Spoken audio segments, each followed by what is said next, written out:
Foot.fr, fournisseur officiel de football. Bonjour tout le monde, on va bien finir la journée avec un JT Foot Mercato bien complet. On commence avec le traditionnel focus du jour qui concerne aujourd'hui le GC Nice. Et oui, ça bouge pas mal chez les Aiglons, vous allez le voir, car après avoir officialisé l'arrivée de Mohamed Ali Chaud, le gym ne compte pas s'arrêter. Déjà, le club français est très intéressé à l'idée de récupérer Valentin Rosier. Le joueur formé à Dijon est mis à l'écart depuis plusieurs semaines par Beşiktaş. Selon nos informations, il est en contact avancé avec le GC Nice. Reste à connaître les modalités de l'opération, sachant que le club turc ne fera aucun cadeau au gym. La perspective d'intégrer Attal dans l'opération pourrait être tentée par le Beşiktaş. Pour son attaque, Nice penserait à un ancien de Ligue 1 pisté par Rennes, Moiskin. D'après les médias italiens, le Bianconero est dans les petits papiers des Azuréens. Mais bon, selon nos informations, l'ancien joueur du Paris Saint-Germain n'est pas plus emballé que ça à l'idée de revenir en France après une saison passée en prêt au PSG. C'est chaud aussi au niveau des départs. Recruté par Nice pour être la doublure de Marcin Bulka cet été, Salvatore Sirigu n'a toujours pas disputé la moindre minute avec les Aiglons depuis le début de saison. Les dirigeants azuréens lui ont assuré qu'ils ne le retiendraient pas si une offre intéressante lui parvenait. Cette belle proposition est arrivée en début de semaine. Comme l'annonce Nice Matin, Sirigu va s'envoler ce mardi après-midi pour la Turquie afin de passer sa visite médicale avec le Fatih Karagümrük. Et quel avenir pour Jean-Claire Todibo? Il est courtisé par le gratin du football anglais selon nos informations, surtout Manchester United et Chelsea. Tottenham avait même approché le joueur de manière concrète il y a peu, mais Nice temporise. Le défenseur tricolore ne devrait pas rester longtemps dans le sud de l'Hexagone. Et dans le reste de l'actu, on a droit à une info un peu insolite dans les colonnes du média allemand Kicker. Heureux à Munich, Harry Kane a fait une petite confidence sur son avenir. Quand le journaliste lui a demandé ce qu'il fera dans 10 ans, il a répondu qu'il aimerait tenter sa chance en NFL. Bonne question, dans 10 ans, j'aurai 40 ans, qui sait, je veux jouer au football aussi longtemps que mon corps et mon esprit me le permettent. J'apprécie vraiment ça et je ne veux pas que ça s'arrête. Peut-être que je pourrais encore jouer à 40 ans. J'aime les États-Unis, j'y passe beaucoup de temps. J'ai aussi pensé à la NFL et peut-être que je veux tenter ma chance. On verra, mais je ne pense pas vouloir travailler comme entraîneur, même si de nombreux joueurs disent qu'ils changent d'avis à la fin de leur carrière. En effet, vu son penalty face à la France lors du dernier mondial, il peut tenter un field goal. Depuis le 1er janvier, le dossier Kylian Mbappé a repris de l'ampleur. En marge de la cérémonie The Best à Londres hier, l'ancien avant-centre du Brésil Ronaldo Nazario a évoqué l'avenir du natif de Bondy. Je ne sais pas s'il va aller au Real Madrid, mais il est vrai qu'il parle un espagnol presque parfait. Je trouve impressionnant à quel point il parle bien. Je ne sais pas ce qui va se passer, mais c'est une telenovela qui devient déjà très longue. Mais bon, je vous le rappelle, l'issue du dossier n'est plus indécise puisqu'il va signer à Madrid selon nos informations exclusives. On va parler chiffres maintenant, accrochez-vous bien. Dans son dernier rapport qui concerne la saison 2022-2023, Football Benchmark rapporte que le PSG a réalisé quelques prouesses financières. Le club de la capitale possède le deuxième effectif le plus valorisé d'Europe, à égalité avec le Real Madrid, soit à 1,152 milliards d'euros. Ils sont juste derrière Manchester City et devant le Bayern Munich. Le PSG a également enregistré une hausse significative de 20% de son chiffre d'affaires, atteignant 802 millions d'euros. Cependant, Football Benchmark nous apprend que le Paris Saint-Germain reste le club le plus déficitaire parmi les champions européens, analysé pour la deuxième année consécutive avec 109,8 millions d'euros de pertes. Néanmoins, une tendance positive est à souligner avec la réduction de 70% des pertes nettes par rapport à la saison précédente. Elle n'a pas été championne de Serie A, mais la Juventus est la seule équipe qui fait pire avec 123,7 millions d'euros de pertes. A noter que le troisième mauvais élève de la classe est l'Olympique Lyonnais avec 99 millions d'euros de pertes. Grâce à ces transactions extraordinaires, le FC Barcelone est visiblement le club le plus rentable avec 303,7 millions d'euros de profit. Enfin, avec une balance positive de 22,6 millions d'euros, le Bayern Munich affiche un résultat net positif pour la 31e année consécutive.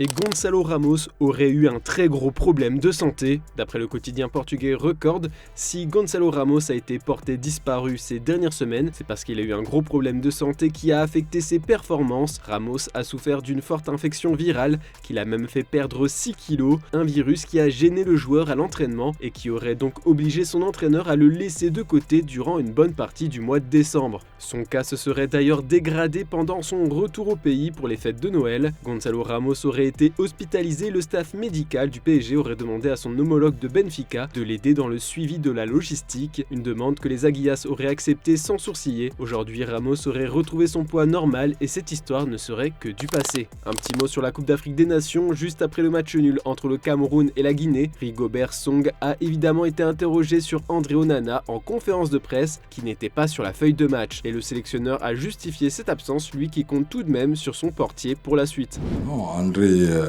nous le savons tous. Il faudrait que nous restions dans une logique. Il est arrivé à 4h du matin. Comment vous voulez le faire jouer à 17h?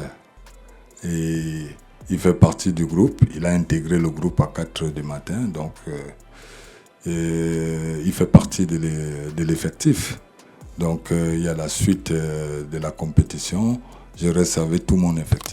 Et on a quelques exclus foot mercato à vous partager ce mardi. En quête d'un renfort offensif, l'Olympique de Marseille a coché le nom de Saïd Benrahma. Les Phocéens ont même dégainé une première proposition. Ils ont proposé un prêt avec option d'achat pour le Fennec, mais West Ham a repoussé cette première proposition. L'OM compte bien revenir à la charge et devancer la concurrence. West Ham, qui n'est pas contre le départ du joueur, réclame environ 23 millions d'euros. Et du côté de l'OL, ça se complique pour le recrutement de David Carmo. Le défenseur de 24 ans est très chaud à l'idée de rejoindre la cité rhodanienne, mais il est pour l'instant bloqué par Porto. Lyon a fait une nouvelle offre orale au club portugais en vain. Une fois encore, les Dragoes ont repoussé l'OL. Selon les Lyonnais, Porto demande trop d'argent concernant l'indemnité de prépayant. Enfin, on passe aux officiels du jour. Il y a quelques jours, nous vous avons révélé que le FC Lorient souhaitait obtenir le prêt d'Imran Louza. Malgré les approches de plusieurs écuries dont le FC Metz, le joueur de Watford a préféré le projet des Merlus. Ces derniers viennent d'officialiser la nouvelle ce lundi en fin de journée. Puis ça y est, après avoir réussi sa visite médicale, Ulises Garcia débarque à l'OM.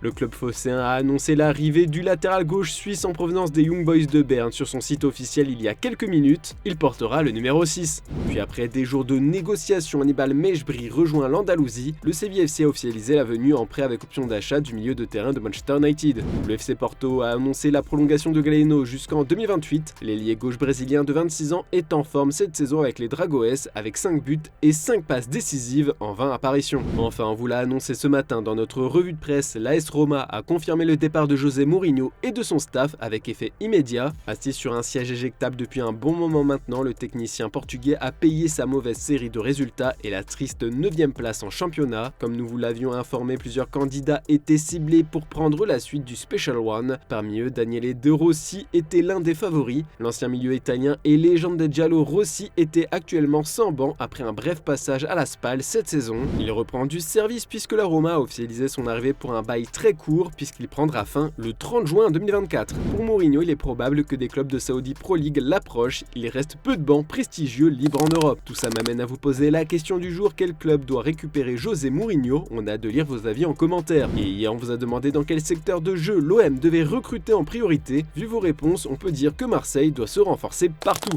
Pour en revenir à José Mourinho, il a été filmé ce matin au moment de quitter définitivement le centre d'entraînement de la Roma. Il semblait très ému, je vous laisse mater ça. Et à demain pour un nouveau JT Foot Mercato. Restez bien connectés, bonne soirée tout le monde. Te volemo bene, mister. Te volemo bene, mi. Te volemo bene tanto, mi. Ciao, mister.